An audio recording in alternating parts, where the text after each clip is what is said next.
Education Week 2021. Did you all have fun? Have you had a good time? Woohoo! Well, this is one last session, and it is being brought to you by a very good friend of mine, a phenomenal storyteller, the man who got me involved in storytelling and storytelling guilds back in Florida that has transitioned up here to Indiana, the one and only Jerry Smith. And it is an honor to be able to introduce him. Jerry is a Virginian by birth, but also claims to be a North Carolinian, an Ohioan, and a Floridian twice over. He's lived quite some time in each state and considers all of them home, but mainly he considers that he lives in a constant state of confusion. He's enjoyed every state and the residents wherever he has lived. He's excited now to be a resident of Winter Springs, Florida, where he lives in a state of semi-retirement. And in all these places and through all the years, he's spoken to groups of tens of hundreds of people in the areas of business, faith, community, and entertainment. In his professional life, he's been a minister, a school teacher, an insurance consultant, and a storyteller. In fact, he has always been a storyteller. He's the distinguished Toastmaster and president of his local Storytellers Guild, my old Storytellers Guild as well, the Storytellers of Central Florida, and is a member of the Florida Storytellers Association, where he serves on the board of directors. Jerry says, if you reached his advanced age, you could also do a multitude of things, but don't let his age concern you, because he probably won't remember being here tomorrow, but he's certainly glad to be here today. Have you ever considered that the one thing leaving your speech is powerless, boring, and ineffective is the lack of stories to anchor them? Well, listen to a Southern storyteller tell us why stories are powerful and indispensable to the most competent speaker. Taking lessons from his upcoming book and years of experience and experimentation, please let us welcome DTM Jerry Smith as he speaks to us on a topic near and dear to his heart. And the title of our program today, Tell Me a Story, Please. Please give it up for my friend, Jerry Smith. Thank you, Scott. It's wonderful to be here with each of you today. Let's see if we can get our screen sharing in. I don't know, Mark, if you can do that. I guess I need to see if I can do that. Bring the PowerPoint up. Either you can do it or I can put it up for you. It's your choice. If you can put it up for me, it'd be great. Okay, give me 1 second. I will get it up there and then I will give you control so that you can drive it as you want. Thank you.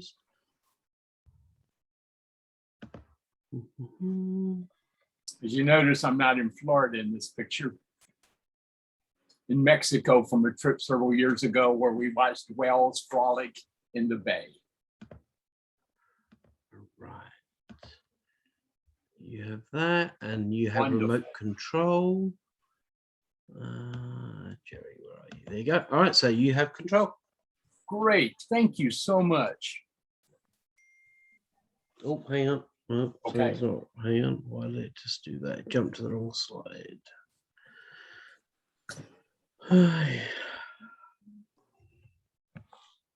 Okay, try now. Let's try this. Nope. Shoot. All right, give me 1 second. Let me share the right screen.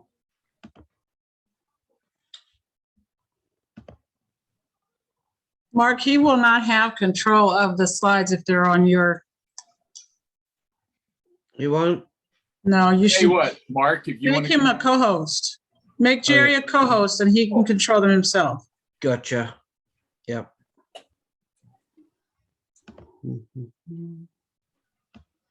You see, you guys have to attend these Zoom how to do meetings so you can get this right. There we go. All right, how about now? So now can I share it, Rakia? Jerry should be able to show them. Okay.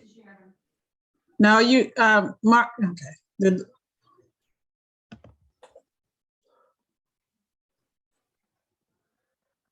That's not still correct, is it? No. Mark, you need to make Jerry a co-host. I have. It's not showing up on my screen. So there he is. Does he have, Jerry, do you have 2 accounts on here? You know I do. There you go. Make them both co-hosts, Mark. Gotcha. Yeah, because in case this goes down, I'll run to the other one. What you call protection. All right, got it. Okay, try now, sir. Okay.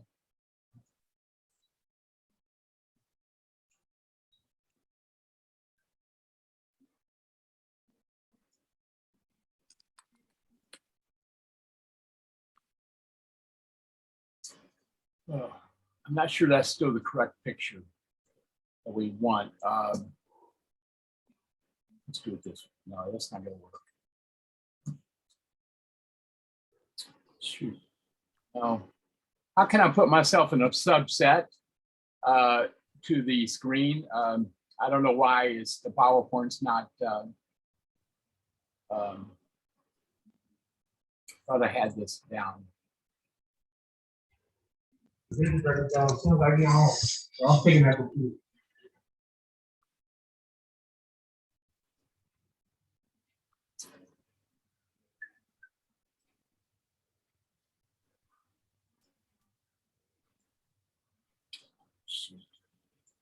Sorry, guys.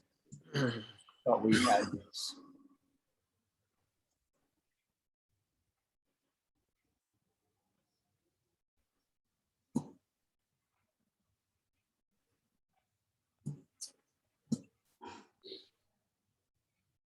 The PowerPoint that I sent you, Mark, can you send that again and see whether we can operate it from that? Yep. Since you've maybe been the co-host. All right. I You just put that up. I can do it, and if not, I'll If just not, I'll just drive motion it. You to Yep. turn it. Yeah. Hit it. Perfect. That'll be fine. Okay, okay. Here it comes. Right here. Share screen. Yes. Okay. Should Wonderful. be able to see my screen. Yep. Thank you. It's not full though, so can you minimize it or move it over to where we can see it all? You can minimize me a little bit. There we go. Okay. Can you see it now? Yeah, I can. Got Okay. Everyone,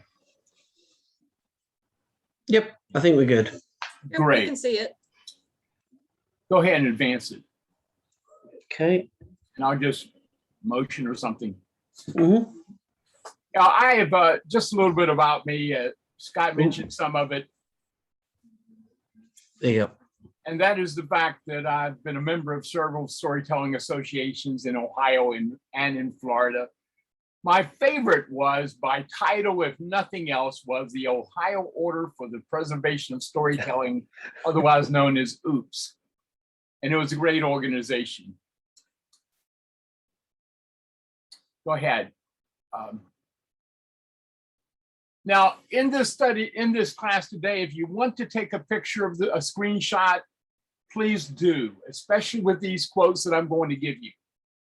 This is a quote that I saw several years ago, and to me, it's one of the most amazing, specific, declarative quotes about storytelling. The fine line between speaking and being heard is storytelling. That applies to every Toastmaster, every speaker of any kind, anywhere, any place, anyhow. Greg Powers did that at a TEDx talk in Vancouver, and it's a powerful line. So if you take a screenshot, please take a screenshot of that quote. The question really is, why tell stories at all? And my question is, why not? Why not tell stories? Stories are important, and in stories, you get the audience's attention as in nothing else that you can possibly do.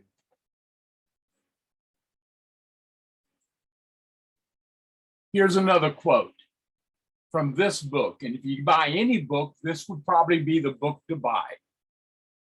A storytelling is a recounting of experience from your own life that has a beginning, a middle, and an end, by Margaret Lightman. This is an incredible book, and this is an incredible quote. So why do we tell stories? because we're recounting our own personal experiences. Bill Gubb, who founded the National Speakers Association, said it better than anyone. And again, here's one that you should probably take a picture of. What is a speech? He said, a speech is to tell a story, make a point, tell a story, make a point, tell a story, make a point. That is a speech. And I want to tell you right now that that's the essence of speaking. And if you do not tell stories in your speeches, you are not giving a speech that is powerful, purposeful, and has the potential of grabbing your audience. I can't exaggerate this too much. The great value of the use of story in your speeches, I cannot overstate it. I cannot exaggerate it. I cannot say it too much. You have to tell stories because people identify with stories. There's no other way about it but than to tell a story. I have had years of experience, exploration, study, practice in speaking since I was in my 20s. And I will tell you that the most influential element to any speech is a personal story.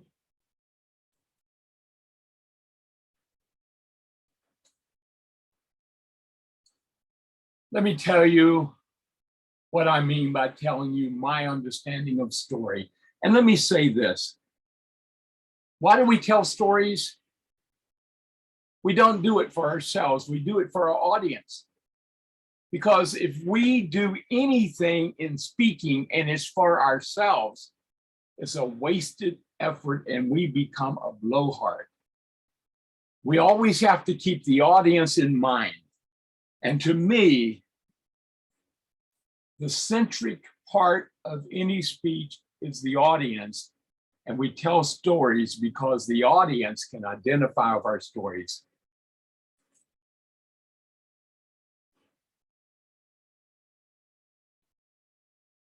I like to think of when our forefathers went across the plains of America to settle the West, that on the way they told their stories.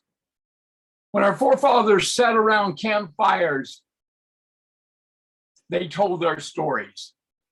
When they talked to their young children, they told their stories of family and faith and adventure and difficulty. Is in our genes as Americans, and in basically any culture, stories are there. The remarkable thing is you can find stories that are told all around the globe in a little different way, in a little different manner, with a little change of character, but they're the same story. Stories travel.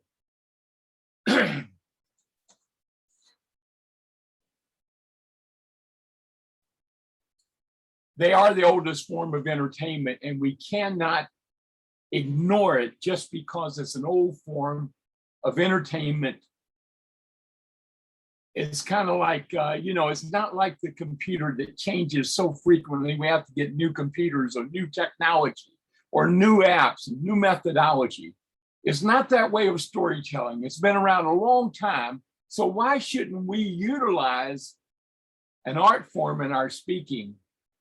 Because it's an old art form doesn't make it obsolete. I cannot stress this too much. So I want you to remember this. Stories are indispensable to your speaking, and they are impactful. I remember the first time I went in a speech contest against Scott Brown. He wowed me. I gave a speech that would have taken me to the district level in my other district, and I didn't place third in that contest. And Scott Brown won that contest, and it's because he told stories in such an incredible way. And stories are impactful and they are indispensable.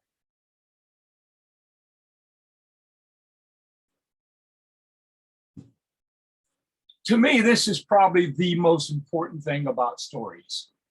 Stories have great power, and you must harness that power in your speeches. And you will when you tell a good story, because stories have an incredible power. What kind of power do stories have? They have the power to gain attention, to grab your audience. If you want your audience eating out of your hand, then simply tell a great story, a good story, a touching story, a funny story, however it may be, as long as it's appropriate for that speech. Here's another quote from the same lady from the same book. Once we root for you, please listen to this quote. And it's really something you can do in the first sentence or two of your story. We'll be on board for the rest of the time that you talk. So it's so essential that you do it right at the top.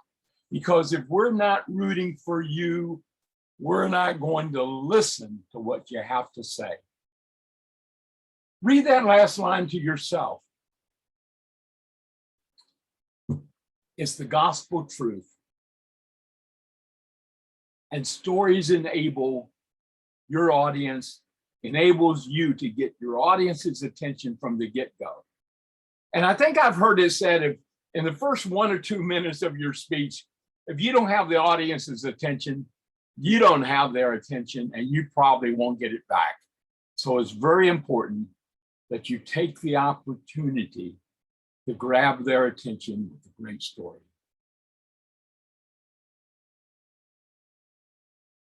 Why are they so indispensable and undeniable and impactful? Oh, the reason is because, move the slide, please. It's because everybody loves a good story. I think there are absolute truths in this world. And in the world of public speaking, this is an absolute truth. I don't know anyone who doesn't love a good story. Well, how do you know that, Jerry? Well, do you know anyone who doesn't like a great movie? Anyone who doesn't watch TV on a regular basis, or anyone who doesn't read a book, or anyone who doesn't do any of those activities? Everybody is involved in a good story. It's an absolute truth. Kendra Hall now is one of my favorite writers as well. And I'd encourage you to go to her website and follow her blog and get her stories and get her feedback. She's a great storyteller who's moved into the business world and whose focus is on business. And take a screenshot of this quote, if you would. Stories, in my opinion, are the greatest gift. They are the best way to convey a message, capture your audience's attention, or even pitch a product. Stories leave a lasting impression and often create indelible memories. You've probably heard the slang or the phrase, stories tell and stories sell, and they certainly do that. And this is really the essence of storytelling when you speak.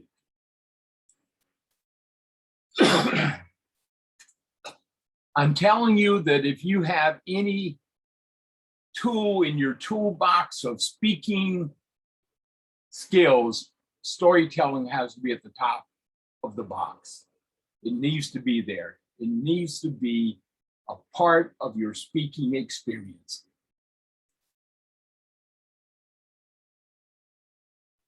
I've mentioned this slightly, but stories do inherit certain powers. There are certain inherent powers in stories. I call it the Larry principle. And I'll tell you a little story. I was sitting in church one Sunday morning listening to our minister, Larry. And he began to talk about growing up as a twin in Cleveland, Ohio. and what it was like growing up in Cleveland as one of two brothers who identicals. And when he began to relate his personal story, I looked around the congregation of about 400 people that morning, and no one was looking around except me. And I was looking around to validate what I already knew, that Larry had captivated the congregation that morning with a personal story. That's the power of stories.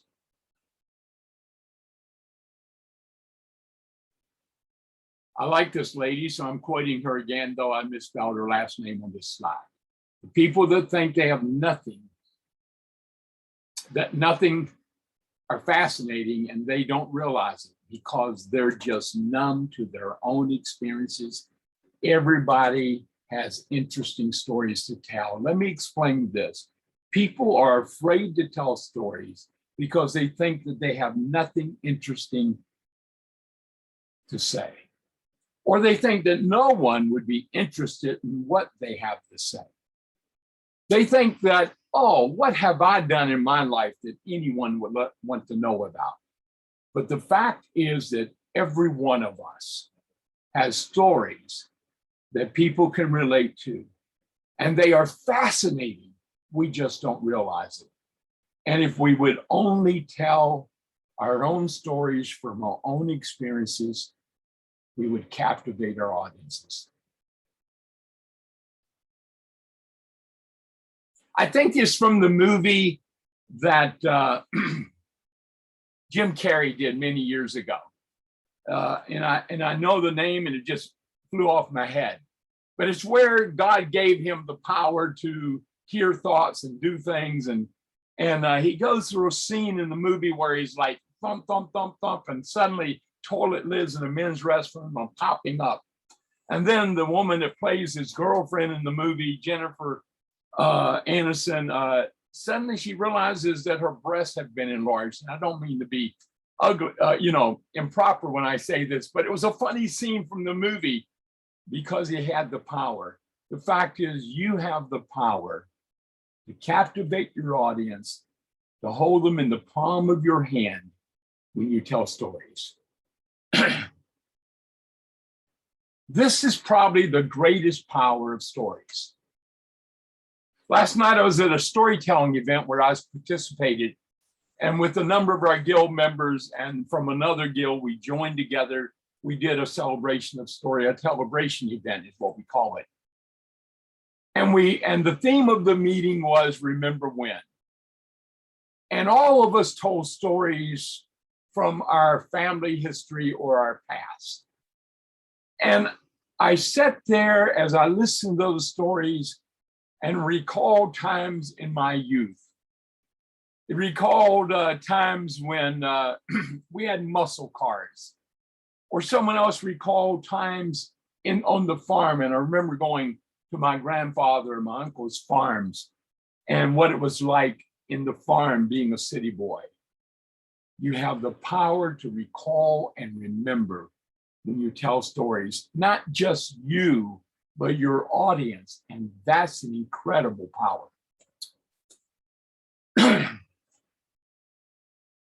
And the power to persuade. I'll suggest to you, watch the movie Henry V. It wasn't a blockbuster hit. It wasn't an incredible success, but there's a scene in that movie where Henry is giving a speech to the English soldiers, and it is incredible, and it is moving and persuasive, and it was dynamic. When you speak and you tell your stories, you have the power to persuade your audience. And isn't that what we really want to do? Go back to what Bill Gove said. Tell a story, make a point. Tell a story, make a point. Tell a story, make a point. The power to anchor your speech is what story would enable you to do. And your speeches need an anchor. something to keep them from floating about and being nebulous, something to make them succinct and successful. That's the power of a story. The power to entertain. I do a lot of this. I like stories for the pure sake of entertaining. I want to hear a laugh and see a smile. I want to see someone just look at me and wonder how I came up with that thing at all out of my mind. But when you have a weak mind, it can happen that way. But the fact is, the power to entertain is what a story can do. And in your speeches, you want to entertain your audience.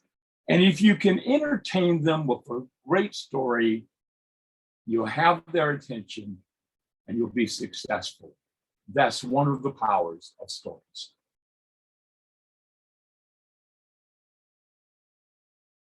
And the power to persuade.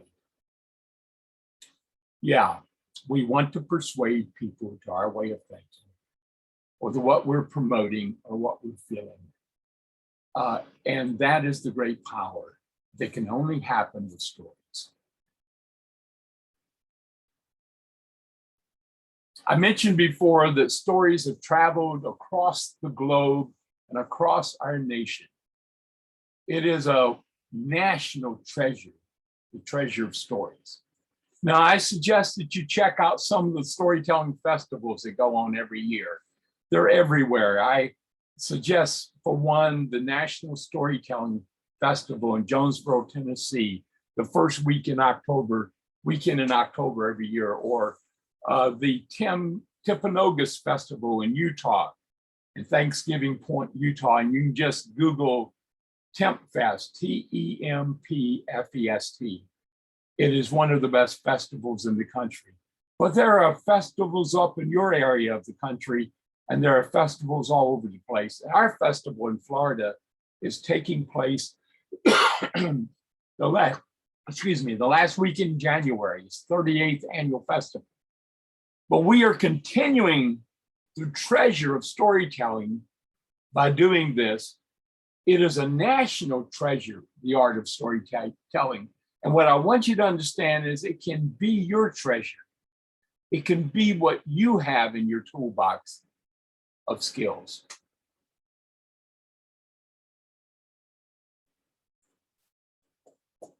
I don't want to exaggerate the point. I don't want to take it too lightly. But the power of story is the power to transform your speech. I get upset when I listen to ministers speak or a number of other people speak and they don't tell a story. I don't believe we should go and listen to any speaker and be bored to death. And if you don't use stories in your presentation, I am more confident that when we don't use stories, we probably are boring people. Stories have the power to transform your speeches.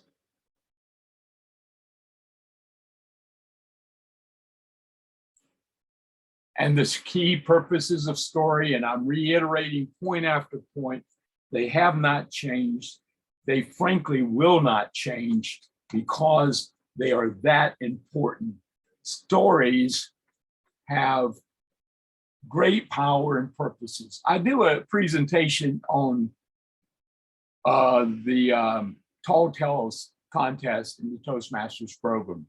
In that presentation, I'll call it, I think something like the power, the purpose, and the possibilities of storytelling. They have the power to inspire. Who doesn't want to inspire their audience? Nothing can inspire an audience like a great story. I'll tell you an experience that I had, I suppose it's been 40 years ago. When I got into the insurance business, I went to a company that I was going to represent my first time at the head office in Greensboro, North Carolina. It was a wonderful time. We had our classes and we met people from the corporation, the business the insurance company. But the manager, the sales manager for that region of the country, he told a story about when he was a young agent and what the impact of selling that life insurance policy had on that family. It inspired me. And anytime I doubted what I was doing in insurance, I would relate my mind to that story of that experience and other experiences I ended up having myself. That story inspired me so much that I've never forgotten. That's the power of story. Also, the power to inform. When we give our speeches, oftentimes they're informative speeches. We have a message that we want to tell and we want to share. That's what a story can do. It can inform. I mentioned it can entertain. I love this power of the story. But we cannot forget when we give our speeches, we should make them entertaining. Even a very serious speech can be entertaining if you tell the right story. And as I mentioned, my friend, Pastor Larry, what I call the Larry principle in my book, the principle that if you tell a good story, you tell it well, you will captivate your audience and you will inform, inspire, and entertain. And he demonstrated that for me that day. So these are the things I want you to remember from this presentation. Stories are powerful. Stories exude great power. And if you utilize stories correctly, you will have that incredible power. Stories make your speech memorable. I mean, I can remember that story. I can almost repeat a story I heard 40 years ago because it inspired me so much and it changed my life. Stories are memorable. Stories are indispensable. If you don't tell stories, you are not doing the right thing to by your audience. And stories are necessary. A storyless speech is a powerless speech. And it's probably not a speech that we remember. Look at this next line. If you do not tell stories, then you are being foolish. If you'll go back one slide, Mark. If you do not tell stories, you are being foolish. I cannot be more succinct or serious or specific than that. When you give your speeches, you should tell stories. And if you do not utilize the power of a story in your speech, you are a foolish speaker. I am a foolish speaker if I do not use a story when I speak. And then that last point, you can tell a story and you can tell it well. You can tell a story and you can tell it well. Don't be a doubter. Don't think you can't do it. You can do it if you only try. Now we're going to have a Q&A, and I meant to mention if you have a question, you put it in the chat to Mark, and he can help me with the Q&A today. But I want you to go to flstory.com. Our festival in Florida is going to be the last weekend in January of this coming year. It's our 38th annual festival. We have some great storytellers on the docket. And one of the storytellers will be my friend, Madeline Potts, when she tells stories of growing up in Brooklyn and other stories of her life. Is really incredible. She alone is worth coming. It's a virtual conference as well as a actual conference. So come and join us and check us out at flstory.com. But you have any questions for me today?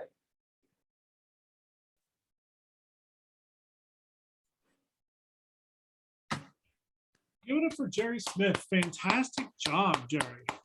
And Scott, if you'd like, after the Q&A, if we have time, I think we might, I'll be glad to tell you a story. Absolutely.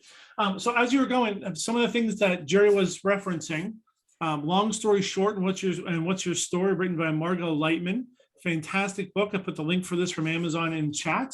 And I also put the link for Stories That Stick by Kendra Hall, the only author I know that misspelled her name on her own book. On purpose? Well, you know, I think, Wow. Scott, I wonder how they did that, but I've tried putting Kendra's name in. And when I have been writing my book, and the spell will autocorrect will always change it to Kindra. And it's really a pain to try to spell her name. On her book, it is Kindra. When you go to Google, it is Kendra. Yes. When you go to Amazon, it is Kendra. And no idea how she misspelled her name on her Kindra is book. correct. Yeah. Who has some questions for Jerry about storytelling or about festivals? Mark. I have one question. So how many stories should you tell? So I'm thinking a 5 to 7 minute. Is it one story and you build on it? Is it 3 stories? Because I tend to overshare. What's the right strategy? Good question, Mark. You have to be concise. So ideally, 3 short stories would be great, and you make a point with each one. But it doesn't have to be. If you can tell one beautiful story that makes your point, and you can make you a point from that story, then that's fine. There's no set rule, but I would dare say in a 5 to 7 minute speech, 3 would be the max. I'm a kind of a 3 guy. I like to speak in 3. That's why I did the title of that storytelling seminar that I do, the power, possibilities, and potential of storytelling, or whatever it may be. Exude, exaggerate, and excite or something. I'm kind of always love if I can use 3 because I think there's power in 3. But it really depends, but no more than 3. But you can make it one story and make your points. Jerry, based on that advice, what is the Jerry Smith rule in Toastmasters? I think personal stories are the best stories. Now, I have a minister friend from Carolina, excuse me, and I chose to go to his church because he told great stories. And I've tried to emulate him when I can, if I'm giving a speech. Now, when I give a speech, I want to include a story, and if I can tell a personal story. For instance, my Toastmasters story begins with one lonely merit badge. I had a merit badge that had, my merit badge stash had one merit badge on it. I was not a Boy Scout overachiever. I was never going to be an Eagle Scout. I might can make a Tweety Bird Scout. And but that one merit badge is why I'm a Toastmaster still to this day. Because the Toastmasters group enabled me as a Boy Scout to get a merit badge in public speaking. And all those years later, when I was looking for an organization that would enable me to be a better speaker, I remembered that merit badge and that Toastmasters group. And the first thing I did, when I got back from a conference in Cincinnati, back to my home in Florida, I called the local Toastmasters group, and I went to the meeting on Monday night, and I joined it.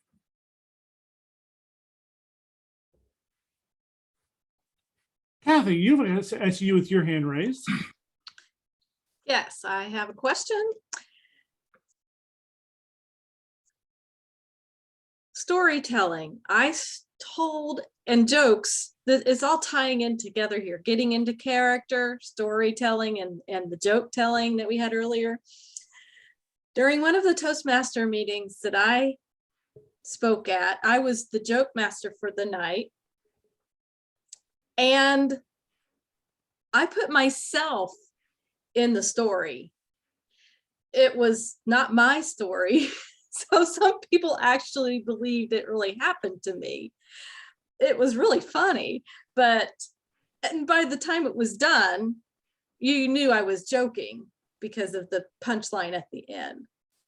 Is that appropriate to do? I thought it worked out fine, but I'm thinking, how much do you do that? And can you, or should you? Well, sure, it's appropriate. The only thing really inappropriate is stealing someone's story without their permission. But in a joke like that, if you put yourself in the joke, then what did you demonstrate for us is today, the very same thing I was talking about. People were able to identify with your story, with your joke. They put themselves in that. They believed it was true. They believed that was you. And that was a perfect example of the proper utilization of the story. And absolutely, it really does. Sometimes, you get jokes off the internet. They won't work if you tell it that way. But if you make it a conversation between, in my case, between my wife and I, then the members of the club will laugh because they'll immediately identify if the story is being true. Yeah. Well done, then. I applaud you for doing that. Thank you.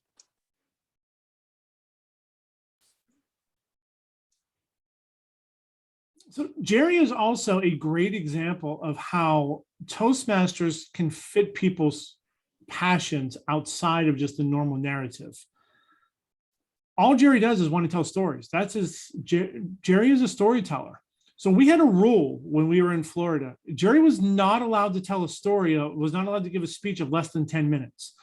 Because whenever he tried to give a speech of less than 10 minutes, took the wrong parts out and the story didn't work. So sometimes, depending upon what it is you're trying to do with your life, Toastmasters can be the perfect venue to develop those things, as long as you're willing to alter and be flexible with the suggested times and processes within Pathways. And just because it says 5 to 7 minutes doesn't mean it can't be an 8 to 10 minute or 10 to 12 minute story, as long as your club has time for it. It's one of those great examples of allowing Toastmasters to develop your life to a better level, and therefore finding benefit from the Toastmasters process. And I appreciated that, Scott, because when I go out and tell in front of groups, a 7-minute speech, that's fine, but most speeches are longer than that, 10, 15 minutes. And so that really helped. And I want to say this, the Toastmasters handbook says the Tall Tales contest is 3 to 4 minutes. 3 to 4 minutes is not enough time to develop a good story. So whenever we've done Tall Tales contests here in Florida at our ACE Club, as Scott knows, we made it a 5 to 7 because that at least gave you time to develop a story. But 3 to 4 won't do it. And I suggest that you have a Tall Tales contest in your district at some point. Do it in your clubs, and even advance it to district level, but change that in the rules so that it'll at least be as long as a humorous speech. But that helped me a lot. Scott was our club president in our ACE Club, and he helped me a lot when he made that revision to the normal rules. Absolutely. Because it takes time to develop a good story. It's still called the Jerry Smith rule. Yeah, and I'm still part of that club, and we just love those guys, everyone, guys and gals. What other questions or comments do you all have about storytelling?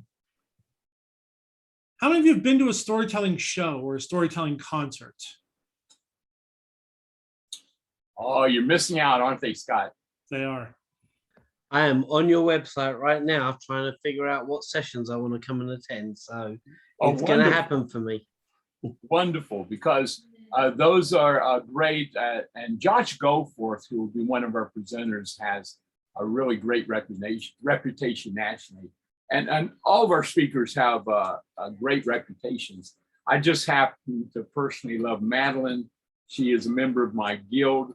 She is one of the first people to welcome me into the guild, and we've become good friends. And I was going to mention this when I was talking about storytelling, because some people think they don't have the capacity to tell a story. And it hit home with me kind of last night when I was talking to Madeline before our show. Now, Madeline has a dog, or had a dog named Maybelline, which is one of the all-time great names for a dog. Maybelline was her buddy, her friend, her child. Madeline is an older adult who lost her husband a number of years ago. And I know, I mean, she was very close. She had a great relationship. And when her husband, Robert, died, it left a void in her life. A few years ago, she got Maybelline. Well, when I go to the meeting, I sat down with Madeline and we were talking. And I brought up Maybelline. And she said Maybelline had died. She told me the circumstances and how serious it was, and Madeline had to go straight. That was a number of weeks ago. And within the last 2 weeks, Madeline, her daughter, gave her a new dog, a new puppy. And Madeline said, I didn't think I could love another dog. But once this Lily came into her life, her heart has been opened to Lily. And this is how I want to relate it. We think we don't have the capacity to love sometimes when we have a loss, or we think we don't have the capacity to do something. And we think we don't have the capacity to tell stories in our speeches. But if we just open up to the possibility and do it, we will find that we are more than capable, more than able, and we probably are going to be incredibly good at telling stories when we give our presentations. And in doing so, you will change your life, you will change the life of your audience, and that's the most important thing ever.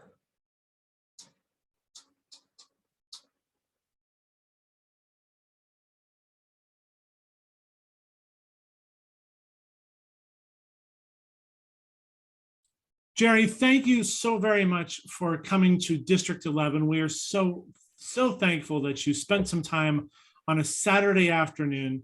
It is certainly our honor to host you. It is certainly an honor to call you a friend, and it is certainly an honor to have been part of your storytelling journey. And I look forward to hearing more stories from you in the future. So everyone, please unmute and give it up for our friend, Jerry Smith.